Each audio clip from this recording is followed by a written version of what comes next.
You're listening to You Would Think, the Philadelphia Flyers podcast. I'm your host, Kyle Collington, and joining me again, it's Kevin Durso. How are you, buddy? Doing well. How are you? I'm doing okay. We're kind of getting into the stretch of the season. Not the stretch of the season. We're getting into the length of the season at this point, right? Like we're past that first 10, 15 games. We're kind of settling into the dog days, as it were. And not as mushy middle as because the mushy middle is obviously the standings. Of course, yes. And that is mushy, and we may touch on that as the show goes on here. Sure, of course. Where we sit here and, teams are hitting the 20-game mark. We're about a quarter of the way through the season. The Flyers are still kind of hanging around. We got a couple games to talk about from this week. Before we dive into that, make sure to follow the show on social media. Subscribe to our YouTube channel. Hit the like button over there. Leave reviews wherever you're at. We're at YWT Podcast pretty much everywhere we can be. All right, getting right into it. Where do you want to go here? Do you want to start at the beginning of the week, or do you want to wherever you would like? Okay. Let's roll through the beginning of the week real quick, and then we'll end on a high note. So I guess the injuries really first then. If you want to go beginning of the week. Yeah, and we do start with a pretty bad, some pretty bad news for a team. Unfortunate, that is rolling along pretty well and has some really good energy. And that is the fact that Noah Cates will be out approximately 6 to 8 weeks, hopefully, with some injuries. Where are we at on that? What's going on with Noah Cates? Is this something that we have to be worried about long term? No. Okay. It's not, because good news. No, originally when stuff like this comes out, because you get the typical, it's 6 to 8 weeks, lower body, and all John Tortorella would say in the early part of the week was it'll be a while, because the news wasn't even out yet. He's doing, I guess this was the Monday practice press conference before the Tuesday game or whatever. And then on Tuesday, he straight up volunteered the information of exactly what the injury is, which is rare. We don't usually get the specifics, right? Right. Noah Cates broke his foot. Yep. Second period or something like that. Something like second period of the Islander game that was the previous Saturday. Basically, and like I'm sure you've heard this a million times in terms of what happens when it comes to hockey players. If you have something like that happen, probably blocking a shot, right? Yep. It happens. You might be able to play through the rest of the game because the swelling does not pick up until you take the skate off. The boot off. Yep. Yes. And once that happened, the thing flared up. They got it checked out, and then he wasn't available. And that's where this all started. Yep. But just to get specifics, to actually get that he broke his foot. Cool. Yeah. We now know the answer. We know exactly what he's recovering from. You won't see him on the ice for a little bit because, it's that kind of lower body injury. He's not just going to go out and start skating tomorrow or something. Turns out it's hockey is a sport you need your feet for. Yeah, for sure. But the good news is, like you said, it's sounds like it's just broken bones. It's not any sort of long-term structural damage. That's just let it heal up, and the next step will be whenever he's ready to get back on the ice to start preparing for that. He will, but he's a young kid. You expect him to bounce back. He'll probably get a couple of games in Lehigh Valley to get the engine going again. Well, and it was interesting because on that particular game, that Saturday game where this all happened, he started playing the wing that day, or that evening, I guess is really the way you want to look at it or whatever. And probably created more offensively in that game than he had in a long time, just in terms of opportunities. Obviously, that was the game that nobody scored in until the shootout. But he created a little bit more, and it created some different looks for him than playing center and having to defend. So, there was maybe something to unlock with that potentially, like beyond that game, if you were able to continue it and see where it goes. Now, obviously, he just goes on the shelf for this length of time, and that's, 6 to 8 weeks, because you're looking at the entire month of December at that point. You're talking mid to late January, really. Right, at the earliest. Right. So, I guess what that would mean is worst, and think about this. This really is worst case scenario, by the way, because the worst case scenario would be that he's not ready to come back, because upwards of 8 weeks would be that Boston game on that Saturday afternoon, which I think is their last one before the All-Star break. Okay. So then he would get another week off just because they don't have anything on the schedule. Sure. And again, we imagine, which isn't a problem. Right. Again, we imagine that the Flyers, we do still hold out that they are probably going to be falling out of playoff races and stuff like that, especially when you're losing guys like Noah Cates. Well, right. I was gonna say that's a contributing factor if you're taking him out of play for 2 months. I mean, to their credit, and we'll kind of shift this to the results of the week and things like that. Sure. To their credit, it hasn't done anything necessarily this week. No, and we'll get into that. But I mean, were they missing a player like Noah Cates in the game against Carolina? Possibly, because it became a little bit more of a run and gun speed round, you know? And when you're playing a game like that, that is going to be problematic when you don't have guys who can defend down the middle. It really showed how thin they were. Like, that game really showed how thin they were at the center ice position when you take out Noah Cates. Absolutely. And they kind of were getting into it again against New Jersey, too, if we want to be honest. I mean, that game was 3-1 early third period, and it looks like it's going to be another, it looks like it's going to be another regulation loss. Yep. They bounce back from that, obviously. They rally back, they get it to overtime. They don't win the game, but it didn't matter. You know, it was what it was. And, you know, so you give them credit for the bounce back effort. And there's a guy I want to talk about through the course of that game. And we'll be talking about him with the Saturday game as well. Because he had heavy involvement in all of that stuff. And then you get to Saturday where they actually this time do fall behind technically. I mean, it was the second period when a goal was even scored. That was very much looking like the game from against the Islanders the week before. You played half the game. It sure was. It was starting to look like things were going to get locked down there. That Tuesday game against Carolina really was definitely their poorest effort of the week.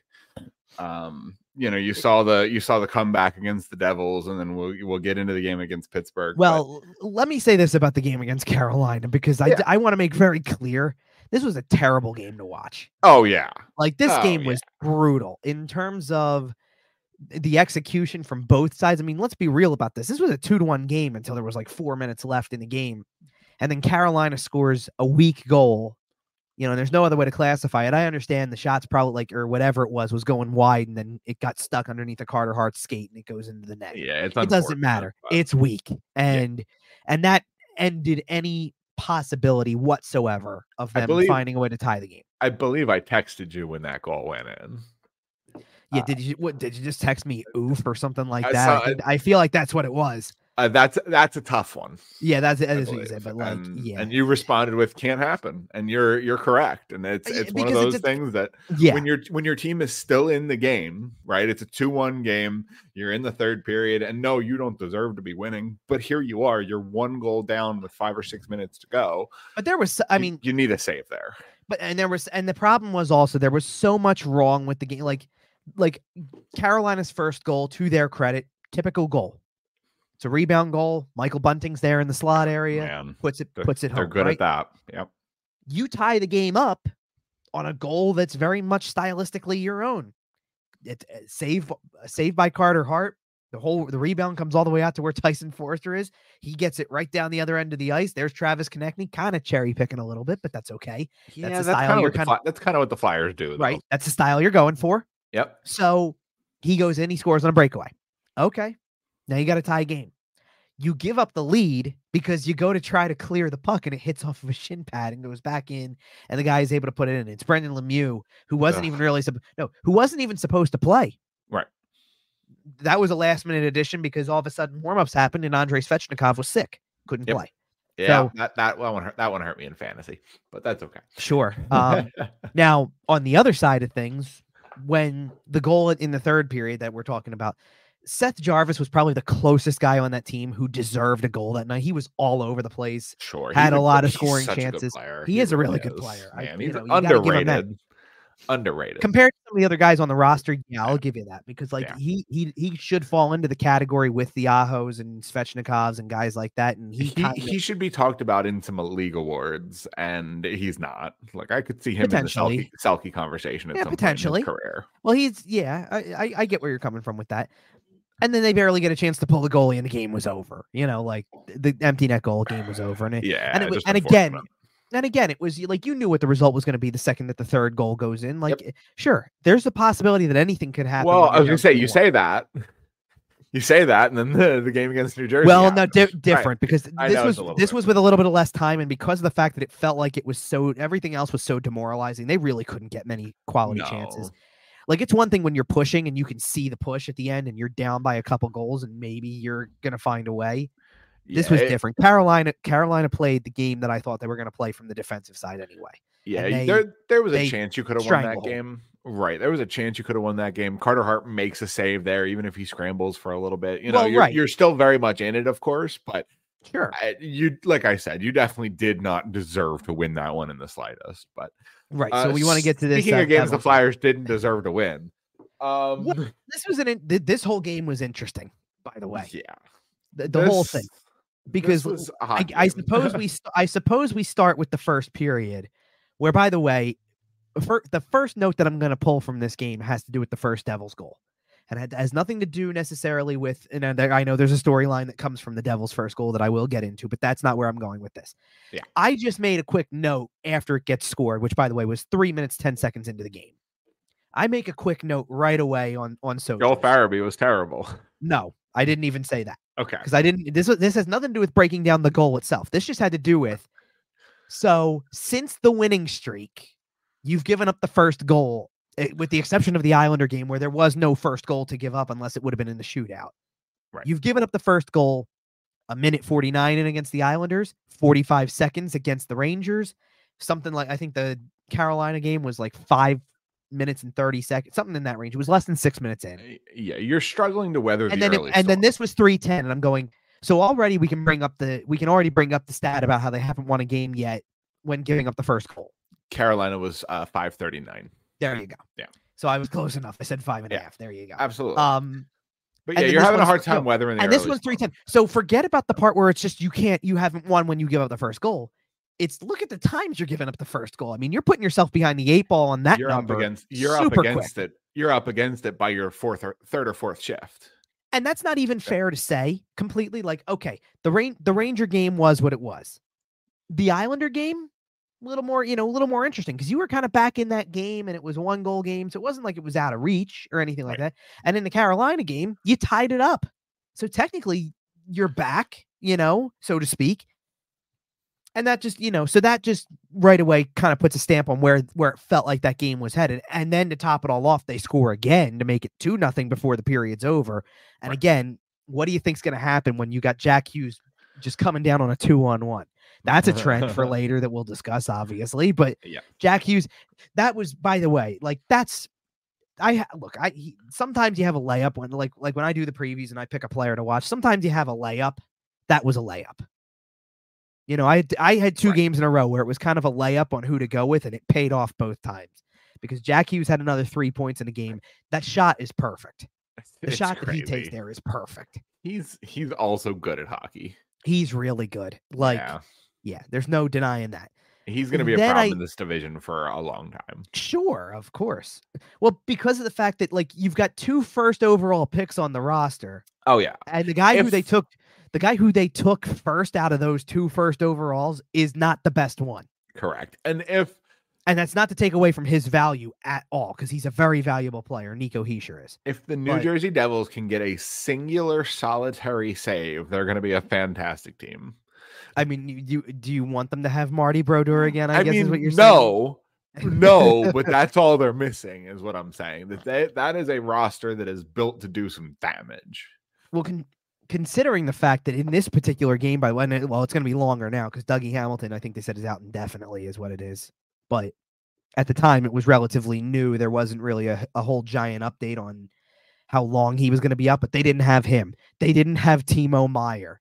The list of injuries that they had in this game was a laundry list. Because there's another one. I'm pulling up the roster sheet right now because there was another one who was Eric Halla was out. Okay. And that's not a superstar, but that's a good depth player to have. That's a third line center for you or something. You know what I mean? Absolutely. And that is the sort of thing where when you're playing it against a team like the Flyers, you expect your third line center to kind of provide some depth, provide some scoring. Sure. And at the same time, though, you have Tyler Toffoli, who looks really good, and Jesper Bratt didn't even do anything in this game in particular, but still looks dangerous. The first goal of the game is by another one of their young players who's going to probably have a really solid career. I really like Alexander Holtz. I did when they drafted him. I'm not surprised by seeing him start to put up some goals.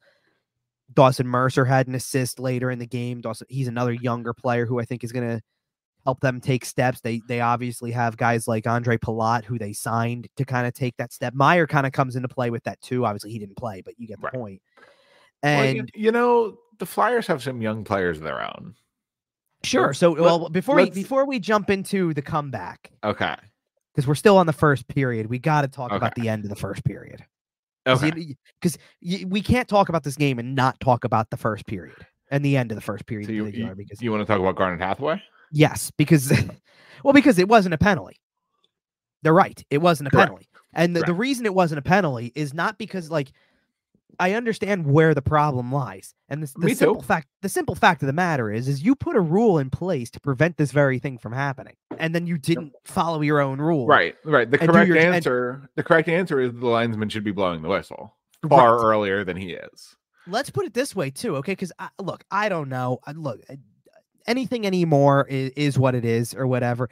And this is part of where, cause we're going to get into this later on in the show too. Cause we have to get further along the schedule to get to some of the quotables of the week from John Tortorella, but he had a different quotable when it came to this whole situation, not immediately after the game. Because he was mad, by the way. If you watch the clip, I've never seen a coach two-hand palm down smack the bench like that, like smack the top of the boards. He was angry. And this is what I wanted to say about kind of pulling back on this for a second, because the Devils broadcast was calling for a penalty on it too. Now hang on, and I get that. I think it speaks volumes when you have the superstar of the team, who's not only just the superstar of the team. It's his brother who got hit. Sure. So Jack Hughes is on the bench, and I'm going to tell you right now, he's not talking to Hathaway. Right, he's talking to the referee. He's talking to the linesman, going, "Do your job." Absolutely. So there you go. It had nothing, and he's not talking to the referee in terms of do your job, like call a penalty.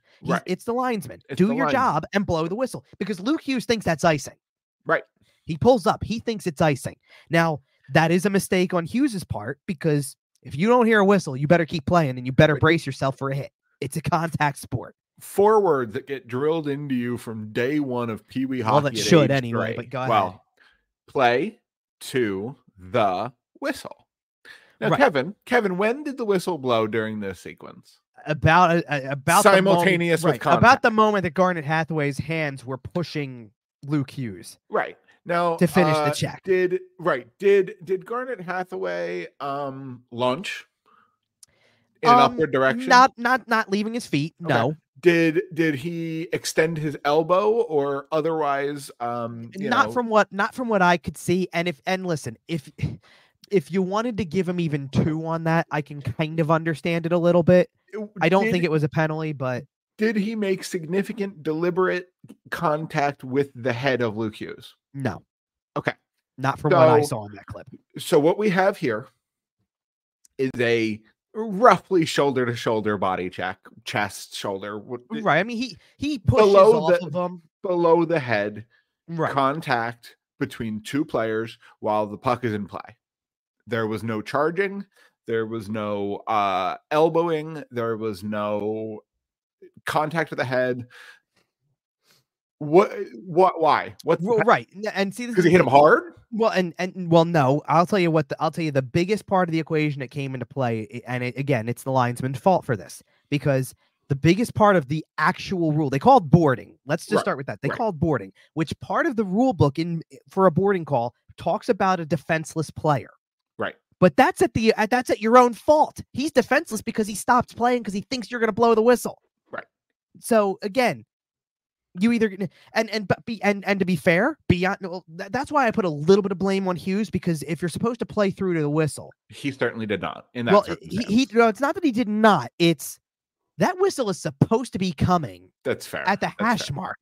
Well, right. This judgment's supposed to be called at the hashes. Right. You got to the goal line and you didn't hear anything. Now, where I will blame the officials again for this is you have 2 options. You either call it icing at the hash marks like you're supposed to, or you wave it off. It's not just that you wave it off. When they wave it off, there's usually a verbal cue. No, something like, you'll hear somebody, right? you hear somebody, no, right? Or something like that. So they indicate that it's not, so Right. that you don't stop playing because they've already waved it off. So that Neither was why it one was, happened and in neither this one happened. There was circumstance. no, Right. there was no verbal cue whatsoever to stop playing. You left these players twisting in the wind. Right. Garnet Hathaway, being a physical player who is thinking body contact pretty much at all times Sure. when it's legal, thought body contact, went body contact, did not hear a whistle. Well, can we also just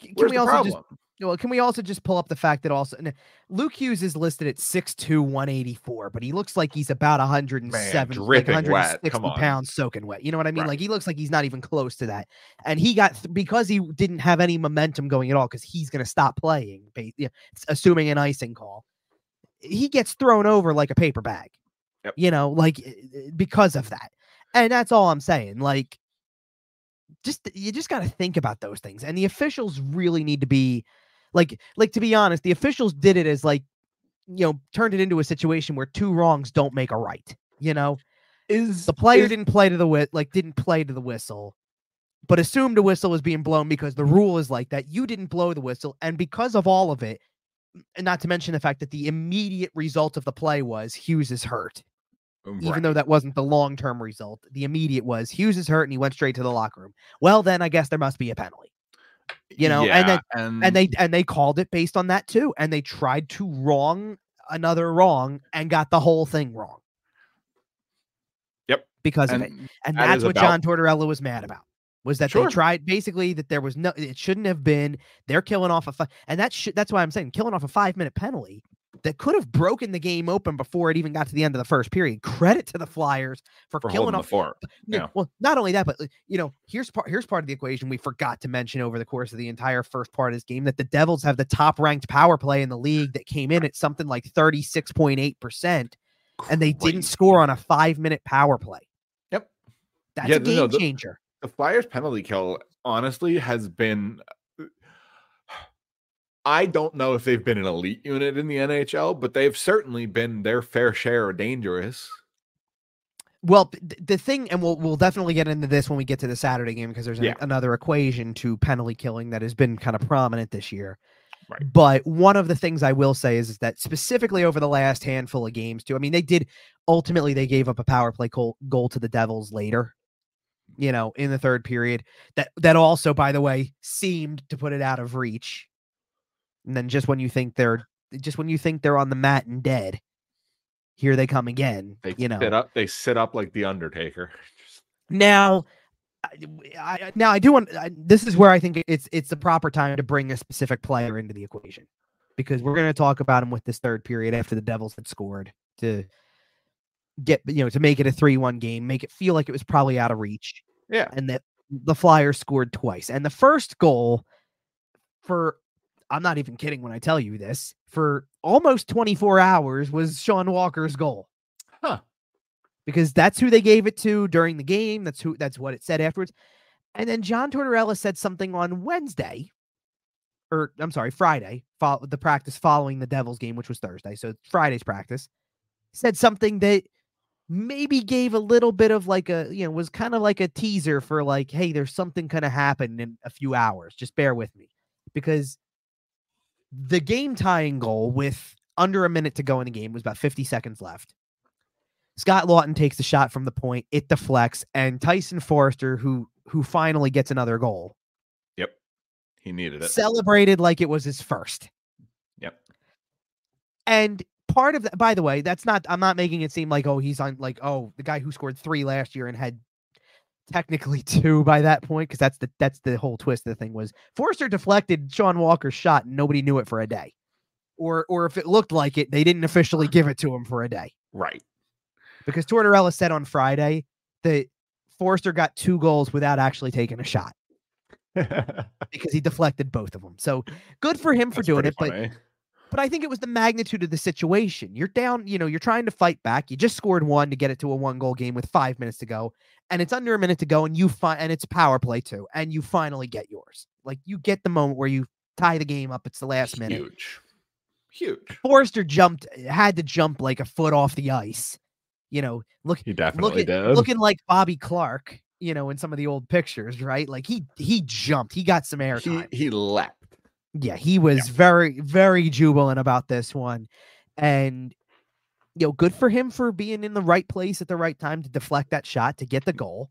Yep. And it looks like it's going to set up kind of a crazy overtime situation. And the overtime lasted all of 28 seconds because they gave up a 2-on-1, and the 2-on-1 was with the Hughes brothers, because Luke Hughes, by the way, came back at the start of the second period.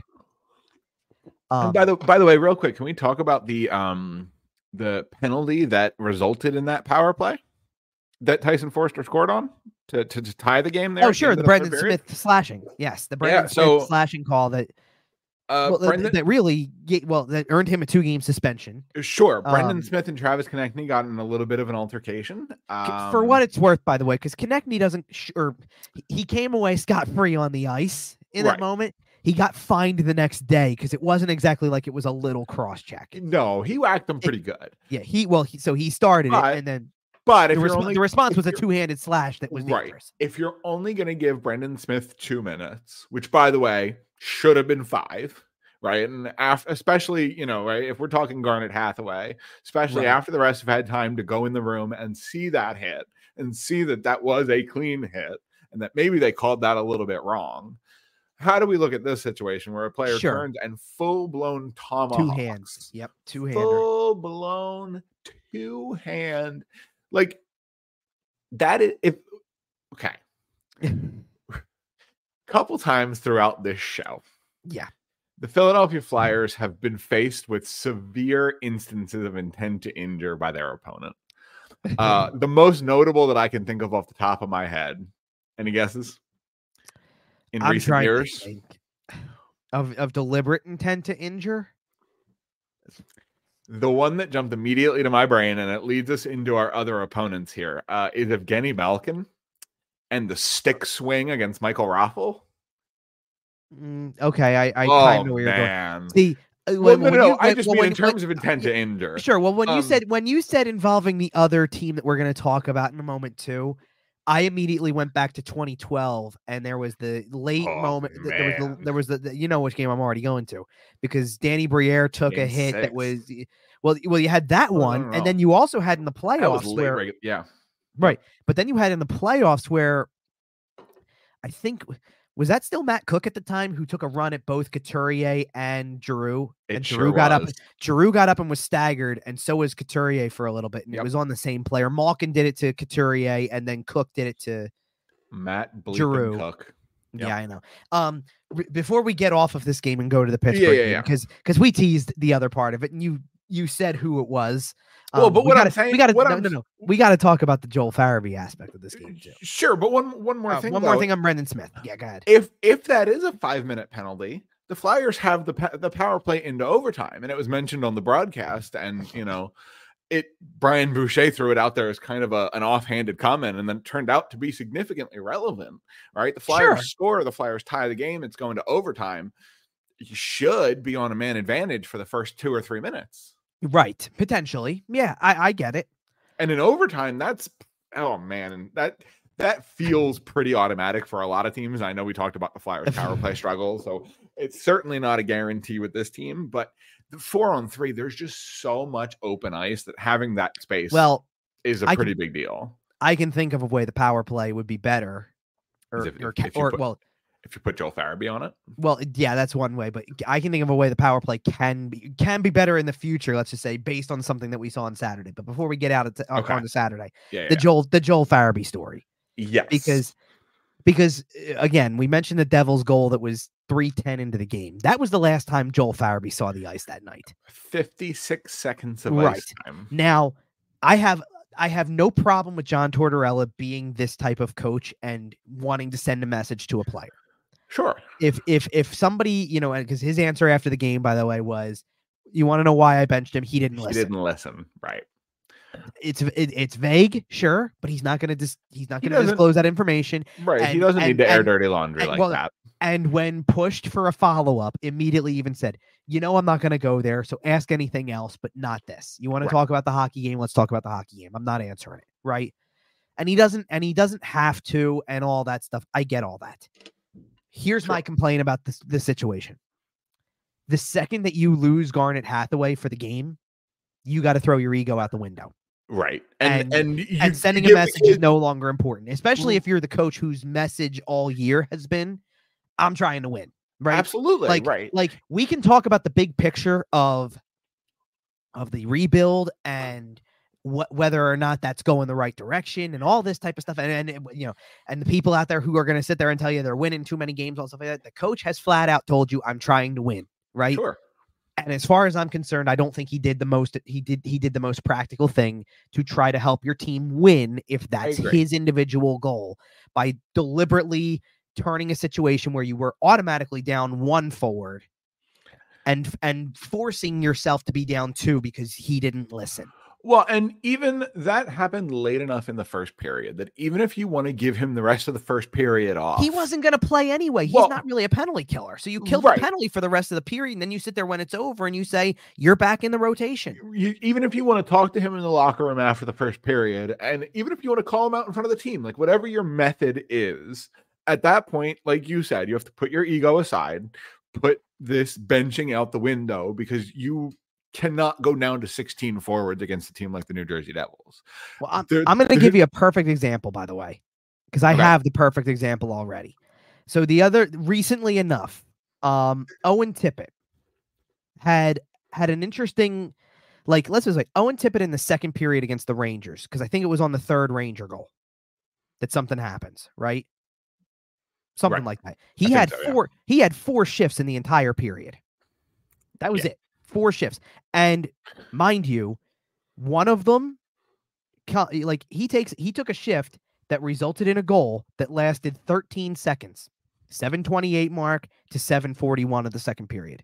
The next time he was on the ice was at 18:22 of the period. Right. Do you know the reason why? Because he was getting that treatment.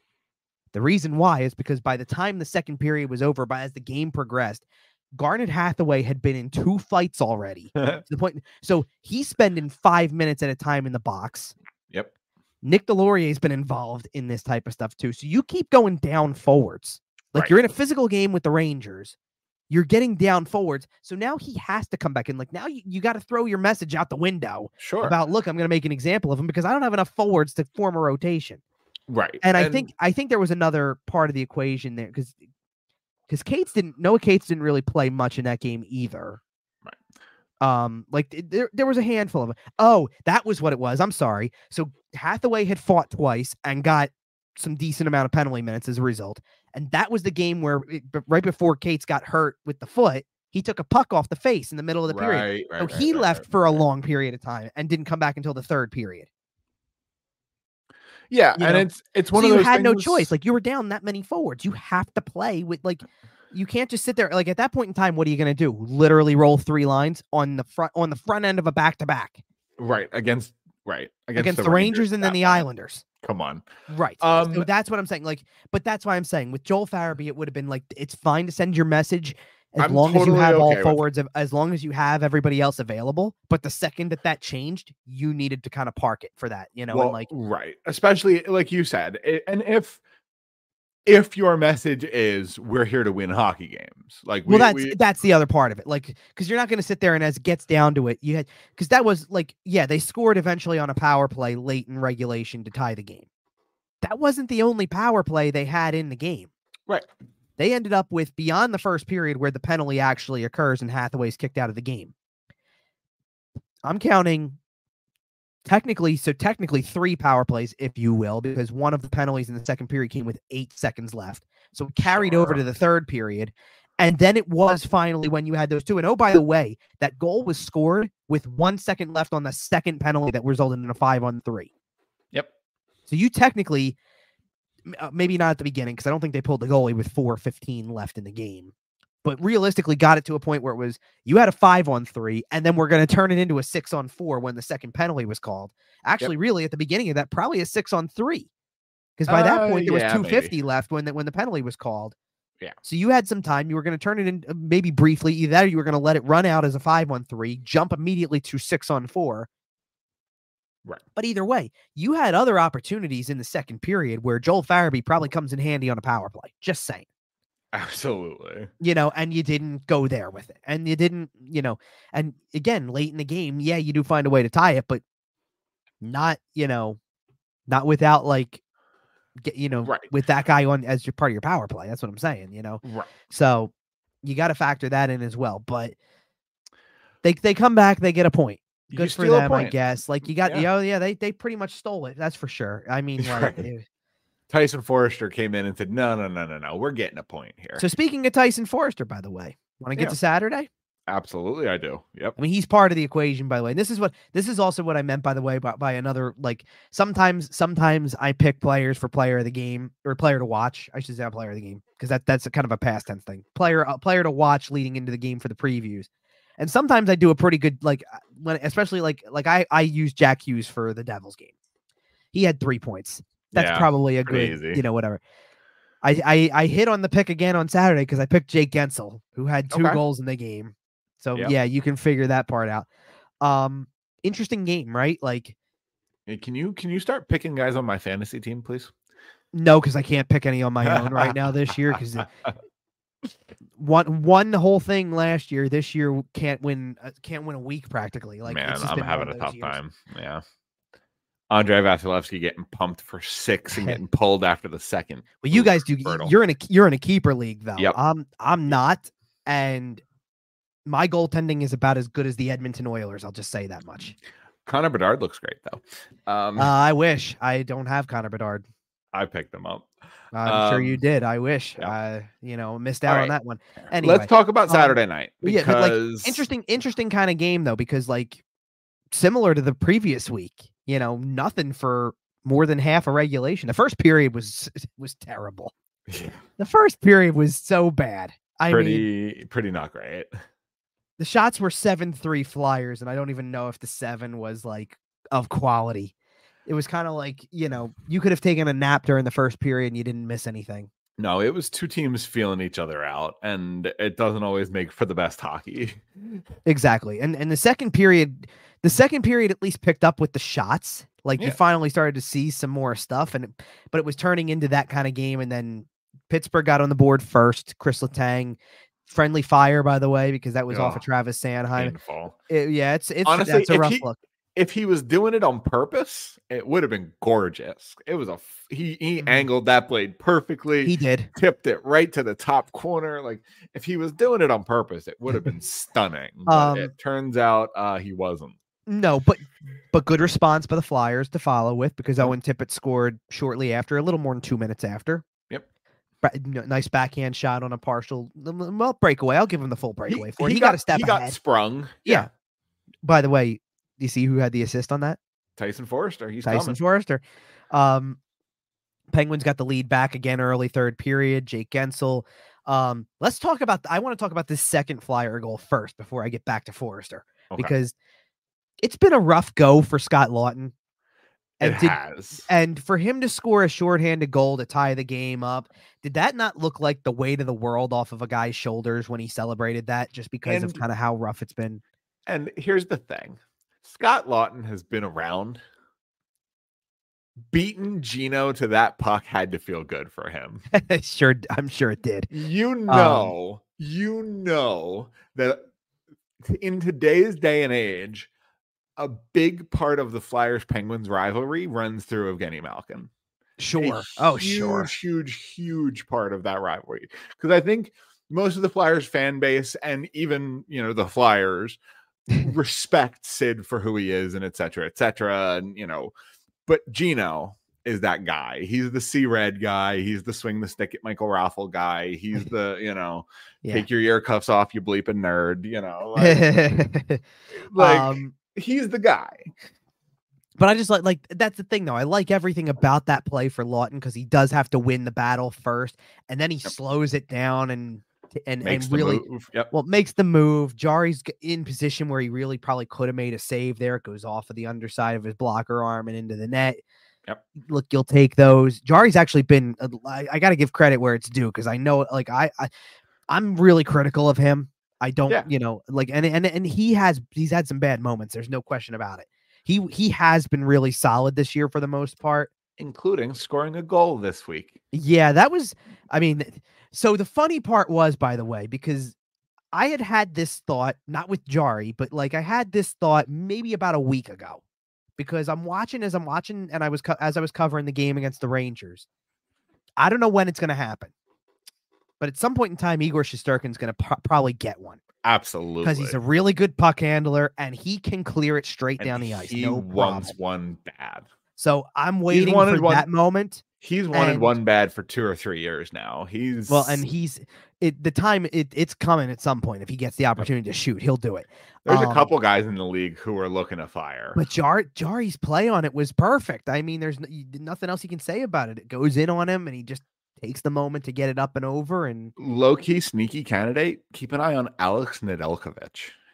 Well, he scored one in the minors, hasn't he? Yeah, and he's going to Jari too, by the way. Jari had apparently scored one in the minors too. I know, but Nedeljkovic is gonna be looking for it, and he's gonna be one of those names like Mike Smith. He may not be the best goalie in the league, but don't be surprised if he shows up as goal scorer. Well, you also already know that both Bruins goalies can shoot it too. Olmark's already scored, and Swayman has looked a couple times.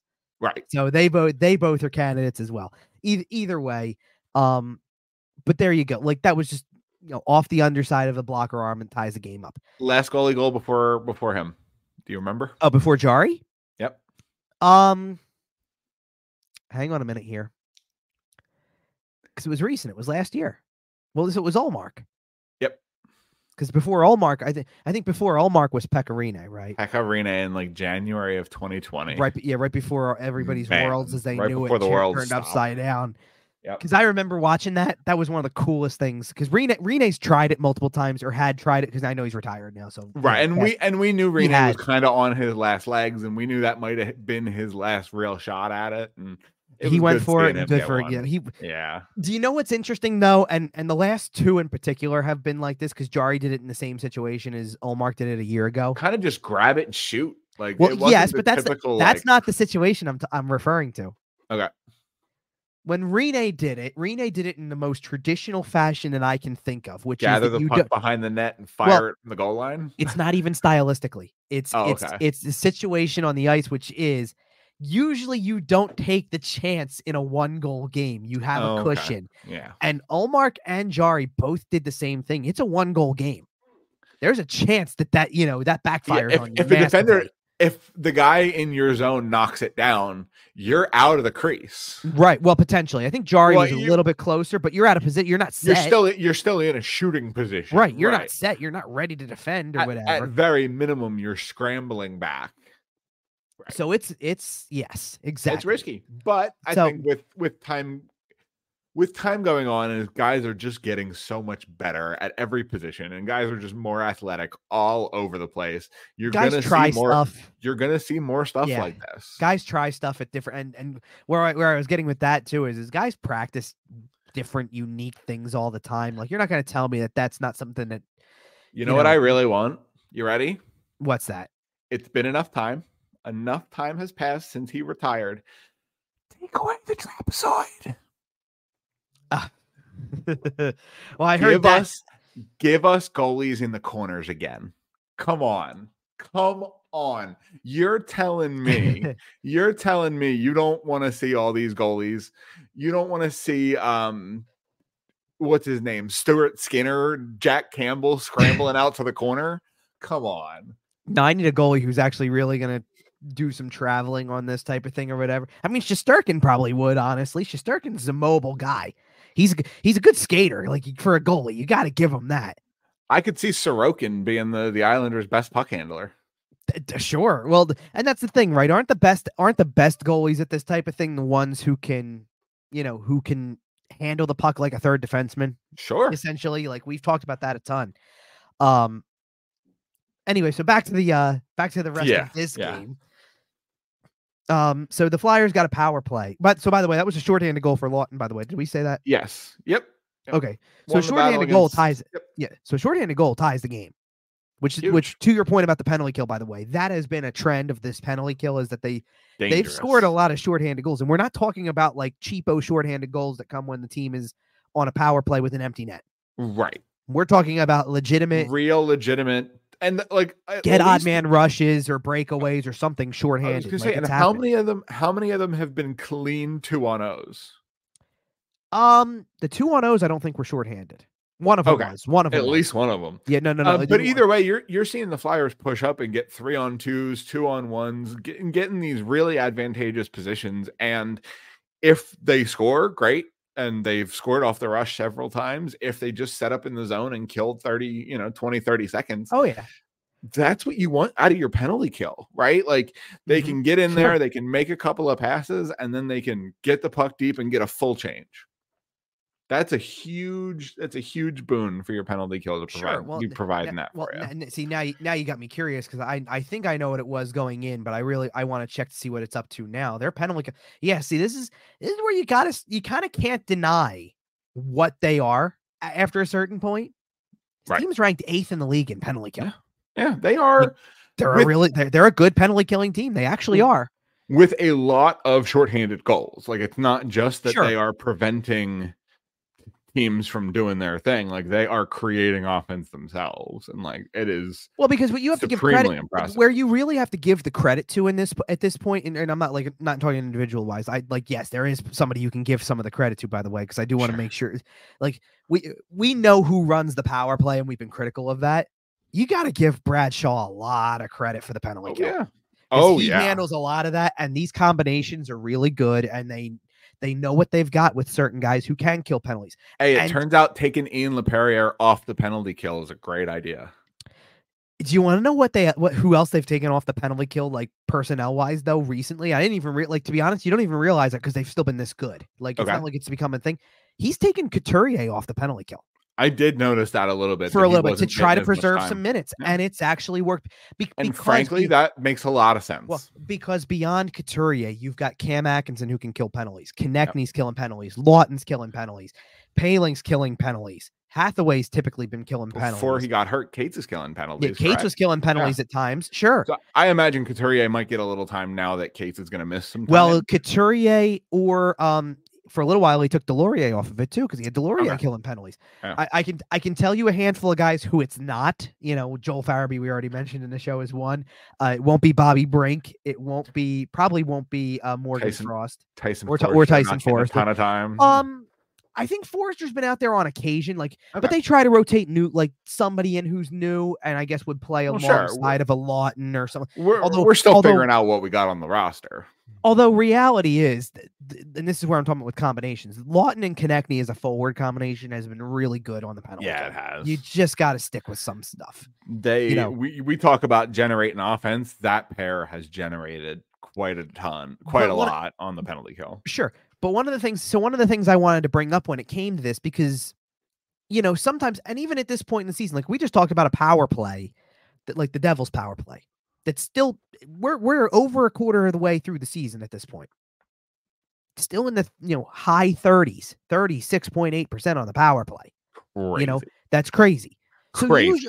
So sometimes there, on the other side of the equation, there's a team that's usually like maybe killing penalties at a higher rate than you would expect, right?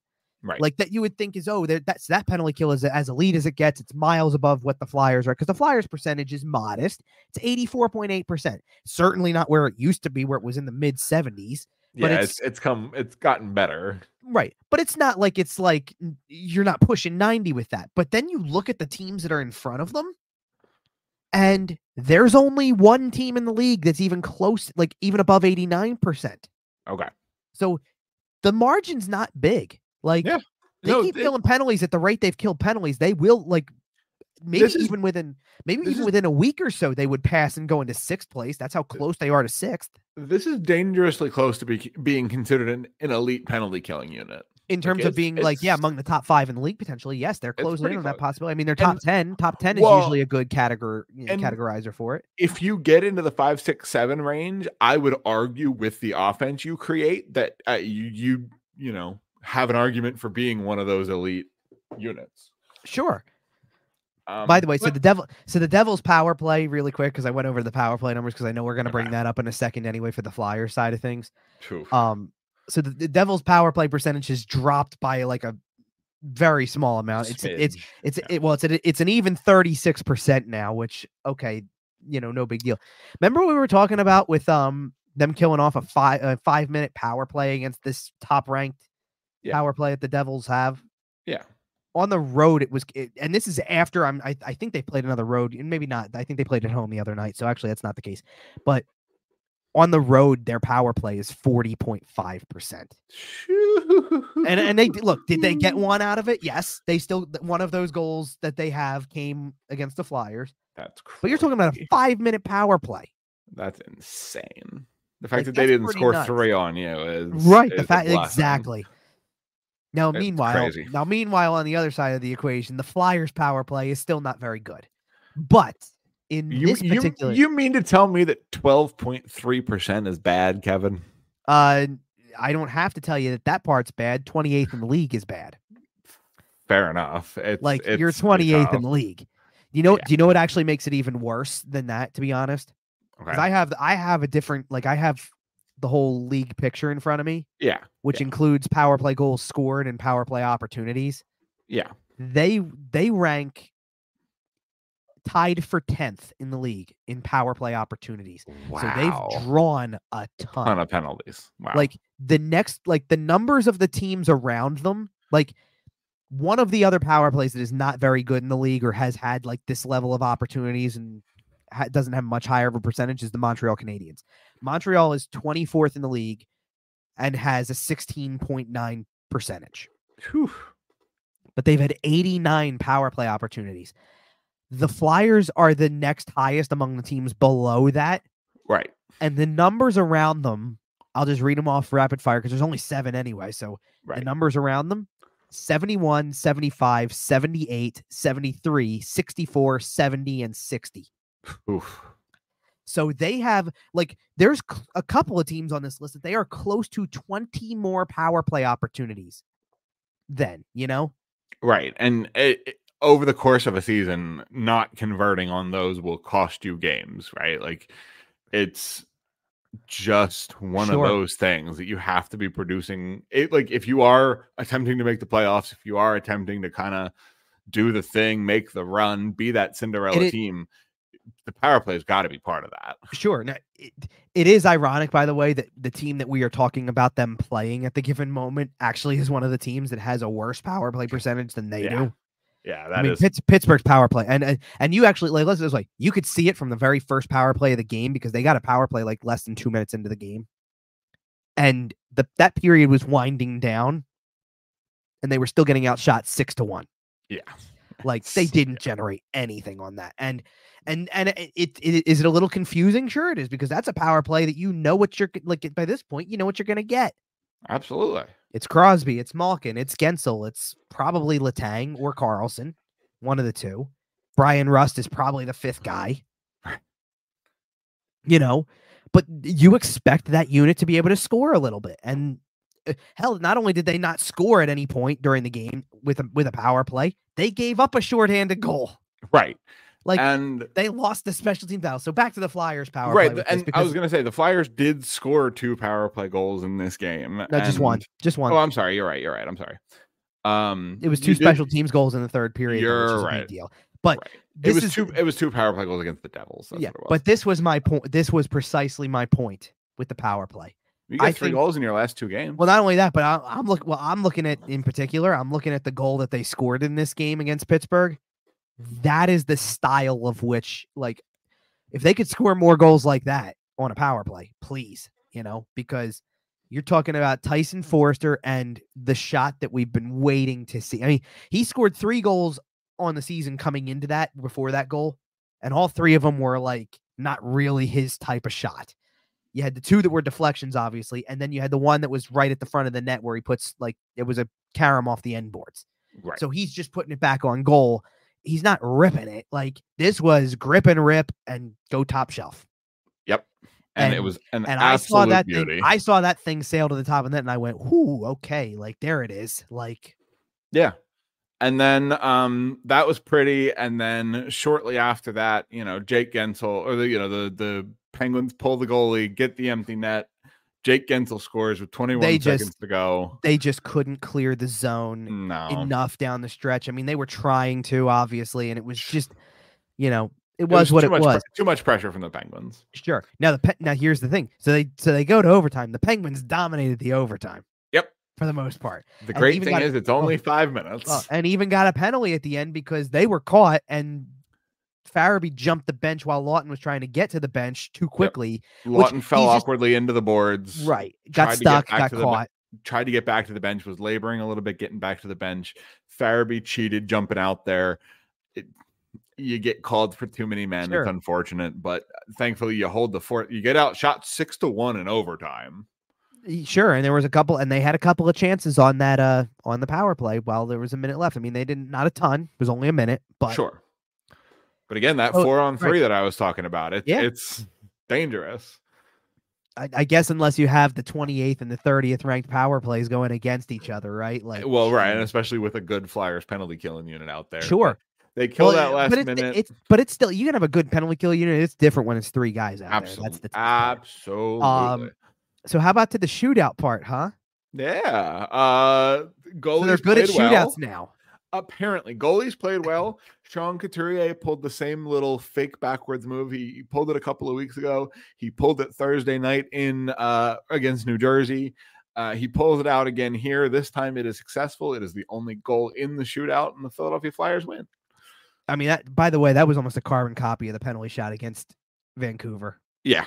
It was pretty much identical. I don't think he took as wide of a turn, but he came in, did the same move, and put it off the post and in just like he did against Vancouver. Sean, you're 2 for 3 with that move. They're going to start stopping it. Move on.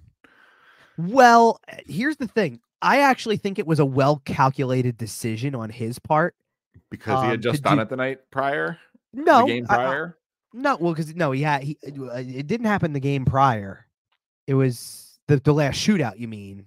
Well, that was Thursday against the. No, that was a week earlier. It was against the Islanders. Oh, you're right. No, the other one was overtime. They didn't even get so much. You know, no, you're right. I'm sorry.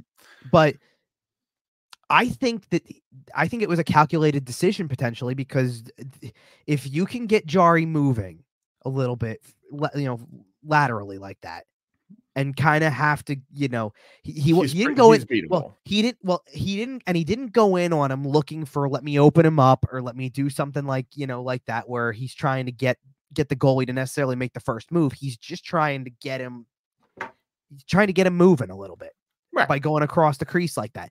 And it's a unique way to change the angle a little bit and kind of, if you can, I'm not saying that the goalie is definitely getting mesmerized by this, but if you can get him a little caught up in your own movement, like your body movement. Yeah. Even if you just get him a little bit flat footed, that's all you need. Right. And and in general though, I think that there's something to be said about going, trying to go either below the glove hand or below the blocker hand on him, kind of going in between the pad and the glove hand or the blocker hand, that there's room to do something with. So I actually think that, like our goalie's going to figure it out. Sure, they are, and I think you can't go back to that too many times. That was I think the good example is when he tried it against Sorokin, and it's like, well, Sorokin's a really good goalie. He's probably stay with. I'm not saying that like I said, Jari's had a really good start to the year, but I do think that there might be something calculated there where it's like, listen. Because I look at it this way. By now, Sean Couturier's faced Tristan Jarry on a breakaway, I'm sure, at some point. And kind of where you can go with that or whatnot. So, or at least what it's going to look like when he's coming down on you. Right. Or let's put it this way. You can do, in general, you can do film on that type of stuff and go back and see what a guy's tendencies are, or somebody's going to know something, or somebody who's sitting there with you might sit there and go, hey, you know what? Go under the blocker. Right. Or something like that. Or we'll tell you something. Right. How about at the other end of the ice, though? Because Sam Harrison's been in 2 of these now, and he's, he hadn't let anything in. He looks great. He hasn't let anything in yet. I think it's 7 for 7 in the shootout so far this year. And correct. You love to see that. You really do. And that kind of capped off what ended up being a bit of a gutsy performance out of the Flyers. Sure. So Gensel went upstairs and missed the net on that, but the other he made 2 saves on the other. Full-blown saves. Well, the glove save on Crosby, who's as good as anybody in these things, shows you the composure that he has. He's calm and cool about these things. And then I like what he did on the Rust attempt too, because Brian Rust tried to get him to bite first and he didn't, and he stayed with it and waited it out and made the save, and they won the game again. And I know what you want to get to. You want to get to the post-game line. Because John Tortorella is doing John Tortorella things. With the microphone in front of him. We said when he got hired about how exciting this was, because when we were going to get quotes like we got on Saturday night. I'm just gonna hit. Do you want to read it verbatim? Here. I'm gonna hit the whole quote here. Well, do you want? Are you gonna hit the question that led into it? You can hit the question. Yeah, okay, hold on. I gotta. Well, I gotta dig that up for a second. Hold on, because I don't. I'm just generalizing it because I don't have like. We don't get like the transcripts are usually sent out by the home team, so I don't have that from this game, but. The question was along the lines of something about staying with your game or whatever it was. And like, is that part of the reason why you won or whatever? And John Tortorella's answer was... John Tortorella comes in with an absolute classic. We win the game because we've got balls. We do stupid stuff. We don't make plays sometimes, lose sight of certain momentums in the game, a number of things we have to work on to try to get consistent at. But one thing we do have is balls. And you know what? If you told me his name was John Balls Tortorella, I would completely believe you. The team should call him nothing but that for the rest of the year. Hey, Balls, what's up? 100% that should be his nickname for the rest of the year. So over the course of the week, he had like I don't want to say three quotable moments, but he had an exchange earlier in the week that he's warming up. John Tortorella is getting into midseason form too. He is warming up, but he had an exchange earlier in the week that I thought was a little bit awkward, honestly, because it had to do with the power play and Cam York being used on the power play or whatever. And there was this long thing about how eventually, about utilizing Cam York on a power play or whatever. And it turned into this conversation about how he sees York's calling card as being more on the defensive side. That's what's going to make him a successful defenseman in the NHL. So when countered with, he's been known as an offensive defenseman though, right? He's coming out of his draft year. He was mobile, then all the other stuff or whatever. His counter to that was, who's labeled him an offensive defenseman? Or who's given him that label or whatever. And you can practically see, first of all, it tells you that he's never watched or talked to anybody about the past of a player beyond what he sees right now, because anybody could tell him he played that position in college. He played that position for the U.S. national team. They won a World Junior Championship gold medal because of him playing at that like that. Yep. Right. So it's kind of followed him around. And the second that it was brought up that the scouting community had said that, you can literally see his skin crawl over somebody else who's not me said he's more of an offensive guy. And I'm going to tell you, no, he's not. Right. And that, I just thought that was awkward because to me, you want to know anything about by the way, who's given him that label? How about you go talk to your assistant general manager who was part of the previous regime, who's still here, who was part of the regime that drafted him. Right. Who literally on the same weekend came out and said, he's a mobile. They did say he can be two-way, and that's fine. He can be a two-way defenseman. I'm not saying he can't, but he's been qualified as a mobile defenseman his entire development. Sure. You're not going to try to convert him into a stay-at-home guy and say that's his calling card. No. He's in between. He's a hybrid. Sure. But I just found that awkward, though, that you've got somebody within the whole organization, within the front office, who literally drafted him, who would have heard from scouts that he's got that in his game. You know who that scouting report sounds a lot like, by the way? Who's that? Travis Sanheim. Sure, a little bit. That's how people were talking about him when he was 21, 22. So, sure. And we've seen what he's blossomed into because he's still. So I do want to the other good quotable moment. I do want to pull this up. Because this one I can read more verbatim because I didn't. But I want to pull up what Tortorella had to say, kind of more so following not the immediate of the Hathaway Luke Hughes thing, right. but kind of the follow, because this was a really good answer. Yeah, John Tortorella had a good week. So, because he got asked about kind of where this is kind of a state of the game kind of thing or whatever, and Tortorella basically said, started off and said, "I'm glad the kid isn't hurt. Really good player, young man in this league. But that's a problem in our league right now. Our players in this league do not put enough emphasis on making sure you're protecting yourself from hits like that, making sure you absorb hits like that. We've kind of tried to turn this league into a no-hit league. Now, people aren't ready to be hit. I think it's a lost art in how you take hits. I do think, looking at the clip, I think he thinks it's icing. A mistake was made. We've got good refs. We've got good linesmen. A mistake was made last night, and what bothers me is we had to suffer for that mistake, losing a player. But I believe the league, it's a no-go. There's nothing wrong with the play. It shouldn't even have been a penalty. It screams to the athletes in our game, be prepared to be hit, because big hits are allowed. Nowadays, I'm not so sure, because everyone puts their arms up when there's a big hit. It makes me sick what goes on in the league here on big hits. That's part of our game. I'm not trying to run down the league. I just think we've taken away the policing of the game from the players. With all the new rules, we've taken away the policing of the game. It should belong to the players. It comes into how the game, it's a fast game, which is fantastic. The skill in the game is fantastic. I think some of the rule changes we've made have improved the game. But I just don't think we should take the foundation of the National Hockey League out. Hits are allowed. Back in the day, and I'm not trying to go way back, but you've got to learn how to take a hit. That's a big play in winning games, is taking a hit to make a play and being braced to take these hits. And if you do have to have a big hit, you shouldn't have to fight someone 2 seconds later because it's a big hit. That's what I don't get. Not blaming anybody. I just don't like where that part of the game is going. That's a foundation of the National Hockey League. It's a man's game. We've got it convoluted a little bit. And the thing is that, like, I thought that multiple times, by the way, because the Ranger game a couple of weeks ago was a perfect example of this, because Hathaway and Deslauriers were getting into it with Trouba over nothing, like big hit. Deal with it. That's what Jacob Trouba does. Right. And then later in the game, Will Cooley had to fight, or jumped in and fought Hathaway over another legitimately clean hit. Yep.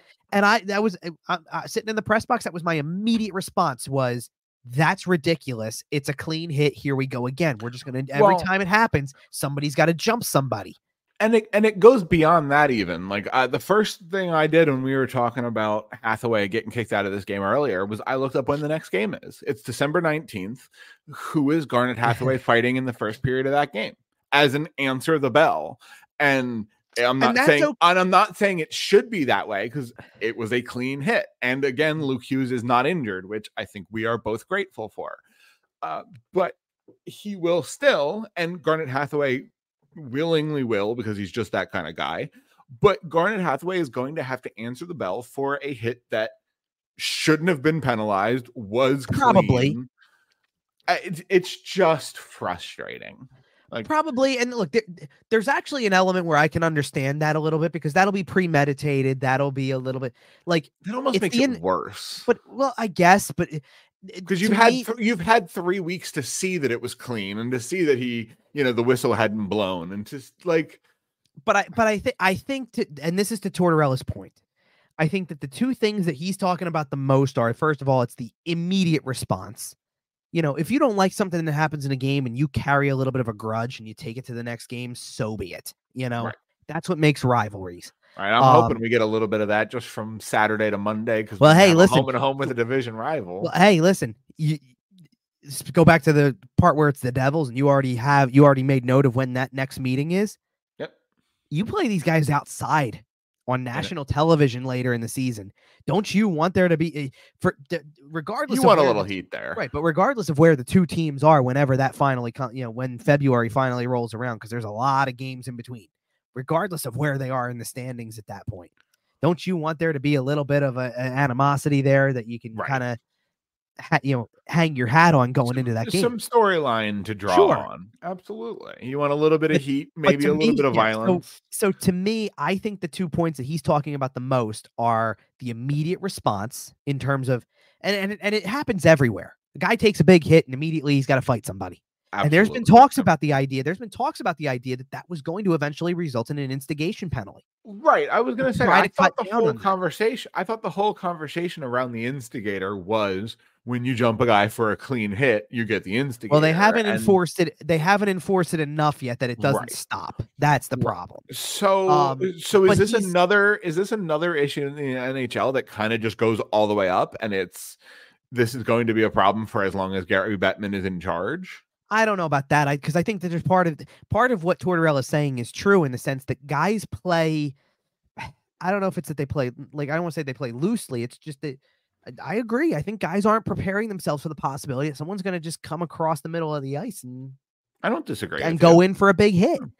Like, and I think that, and it's tough to say, like, it's tough for me to say that there will be a correction on that, right? Because as the league gets it, I'm going to use the word overzealously here, but as the league gets softer around the edges and isn't as prepared for the big hits and the physical contact in the open ice, then the guys like Trouba and other guys who can lay big physical clean hits that they don't get suspended for, that they don't get penalized for, those guys will see increased value. Sure. I don't see why not. Well, and that's right. And that's the thing though, too. Like, the league got a little bit faster after that 04-05 lockout, and then Chris Pronger just ate the entire league alive. Sure. Right? Like until he couldn't anymore. Sure. Of course, but he found a way to play within the rules and still be physical and implement his will. And Jacob Trouba is very much a modern day version of that. Sure. Well, and that's the thing. Like I know Trouba hits hard, and you don't want to get lined up on the train tracks with Trouba at all. I get that. Well, then keep your head up and don't be on the train tracks. That's exactly it. It's like I see so many of the hits that Trouba makes, and I genuinely come away from watching so many of them, and I don't have a problem with them. He is remarkably clean. For the most part. The only thing that comes close, and I think that this is factored in a little bit, but sometimes, like, Trouba's a towering figure. And if you hit a smaller player, it's going to, his shoulder is going to be head height for certain guys. But I will say he does a remarkable job of keeping his trajectory downward. He does go downward, and he doesn't drive up through guys. Well, and every player in the league, no matter who you are, you're losing a little bit of height when you put your head down. Sure. So you know, and things like that, we've discussed stuff like this through and through, and it's, it is what it is. But I thought was actually a very, I didn't disagree with anything in that in terms of what he had to say about that. For as awkward as I thought the other thing was, the Cam York thing was, right. This was fine. And then obviously we got the gem of the week when he talked about how they won the game against Pittsburgh. Absolutely. And he's not wrong about that, right? Like, talking about this Pittsburgh game, breaking down the quote a little bit, he's not wrong. This was a ballsy win that this team could have easily crumbled on Saturday night, like they kind of did in overtime on Thursday, right? You expend all your energy to make the comeback. You get to overtime, the balloon kind of deflates a little bit. I think the equation where you're really going with that too is you had a lead this time too, and you gave up the tying goal, and you could have let that just be it. With 21 seconds left on the road, right? The building gets fired up.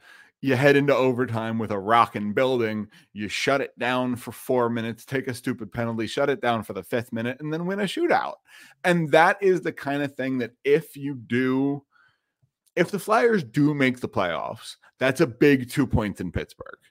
Sure. Now, and I'm not willing to go that far. Of course, obviously. I'm just saying, if you do remain in this conversation, what's funny? And look, because we're doing this on Sunday night. This holds a little bit less weight now than it did on Tuesday when I said it on the air on 97.3. Okay. But because basically, and this was one of the first times I've been on air this was pretty much the first time I've been on air. I've done a couple things for the station, we talked about digitally, but not on the airwaves. Yeah, right. So this is one of my first times. This is pretty much my first time on the air, and I basically got to ask the question: how are they doing this? And how do they have the record they had? Because they don't have a superstar, they don't have this, they don't have that. So how is this happening? And I brought up the concept of how a lot of their wins have been lunch pail style, where you just go to work. Their work ethic is on display pretty much every night, even in the games that they've lost this week, no less. I mean, like, you put in the work to get the comeback effort close against New Jersey. You put in the, even for an ugly game like the Carolina game was, you're in that game until there's 4 minutes left and you give up one more. You're in it. Yeah. The thing was, though, and I compared it to, I said, one of the things I compared it to was kind of the way, like the Philadelphia Eagles, who now are 10-2, but we're 10-1 during the course of the week. And I said, they've had a lot of games, though, where you're coming away from it going, I don't know how. It was frustrating. It wasn't very fundamental. They didn't do this right. They made this mistake, but they won.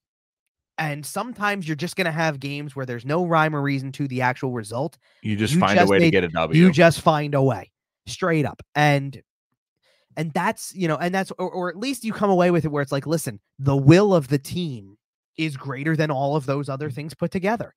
The mistakes, the inconsistencies, the improvement areas that you need to work on, all of the things that maybe that will frustrate you to no end, like Tortorella seemed to express with this game. It's like, well, we couldn't do this right. We didn't do this. We have this to improve on. We make stupid mistakes, but guess what? We won the game. So we gutted it out. Yeah. So you know what that means? You know how we win this game? We win this game because we've got balls. That's what it is. And that's a fair enough explanation. And that's why I kind of said, like now think about it. This team's 12-10-2.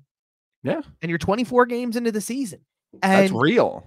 It's not only is it real, and like, listen, do you know what the interesting part is? And again, this is not going to please a lot of people because at the moment that doesn't put you in a playoff spot technically. Well, no, right.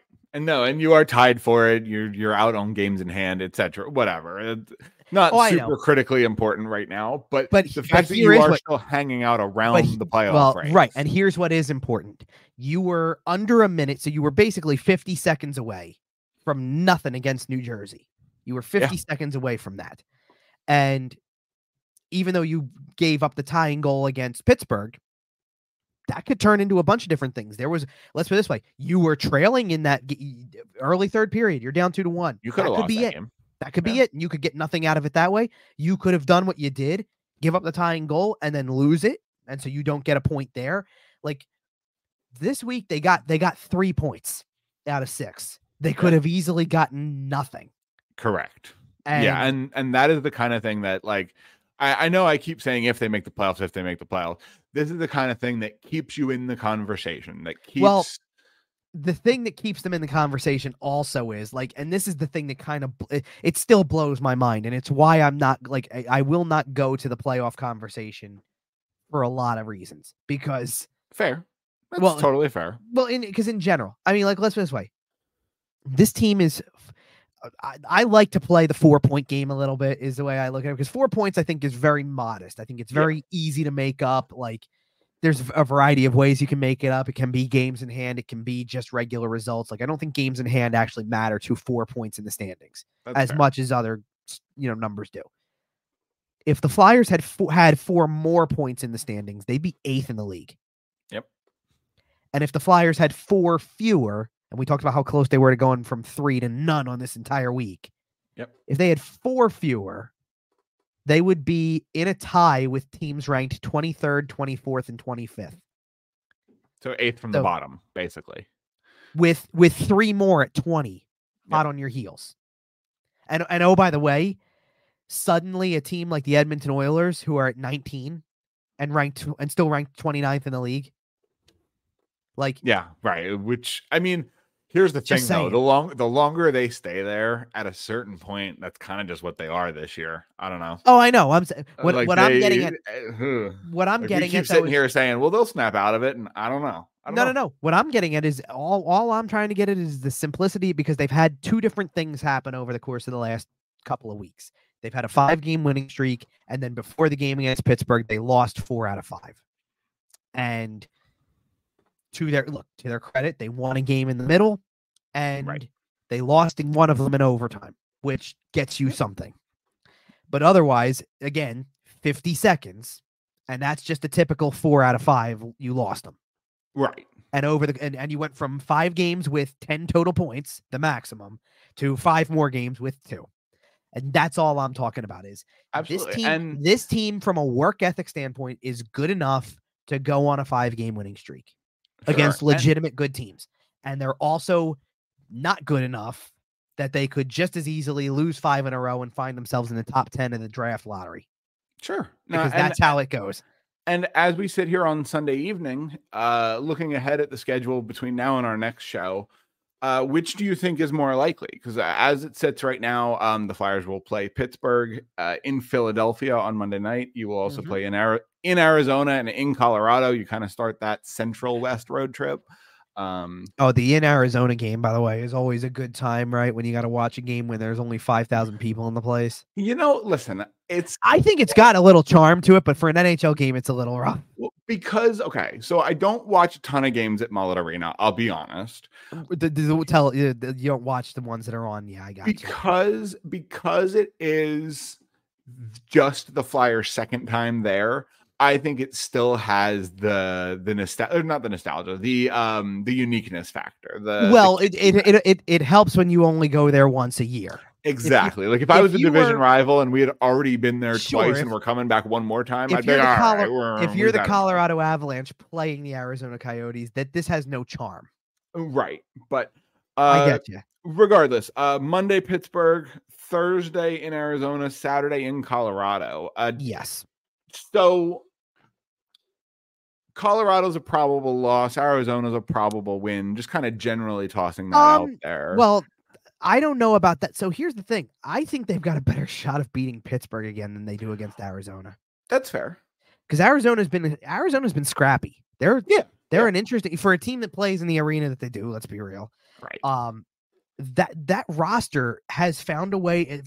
They've actually found a way. They found a way to win more than lose. Not only are they they're above hockey 500, but they're legitimately above 500. They've played 23 games and they've got 12 wins and 11 losses, which for a team that probably doesn't carry a ton of expectations. Right. Newsflash.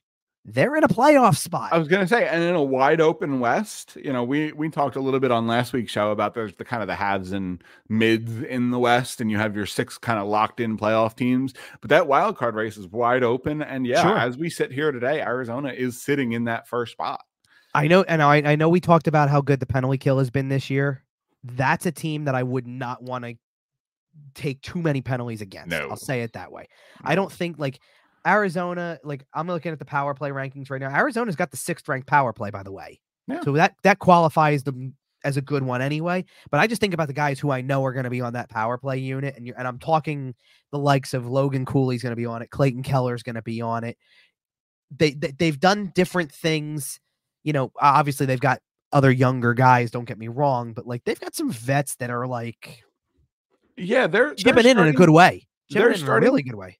They're starting to approach being a real hockey team in Arizona. And this is kind of the first year that they've started to put some pieces together and really put an actual hockey team together. And it's interesting to see what that looks like. I